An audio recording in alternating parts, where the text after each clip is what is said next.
Welcome back, guys. Today we will start from circuit analysis. Let's begin with the basics.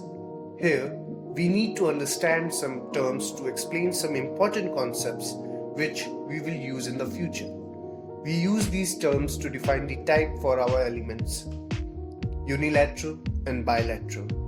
These terms define the property of the element, whether the element could show same waveform if the voltage and current is inverted across it.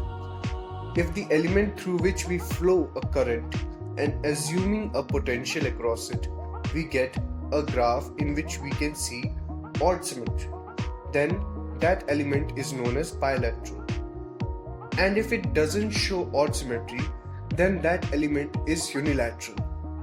To understand whether the system is odd symmetric or not, just rotate the whole graph by 180 degree and compare with the previous graph.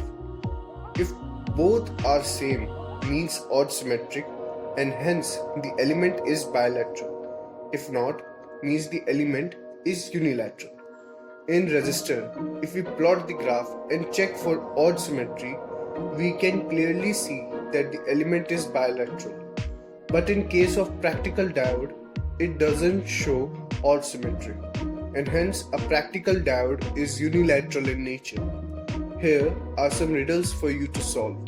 The first 10 students to solve them correctly and posting answers in comment will get shout out in the next video along with the solution. Thank you for watching this video. Make sure to subscribe this channel and press bell icon so that you will get updated to our next upcoming videos.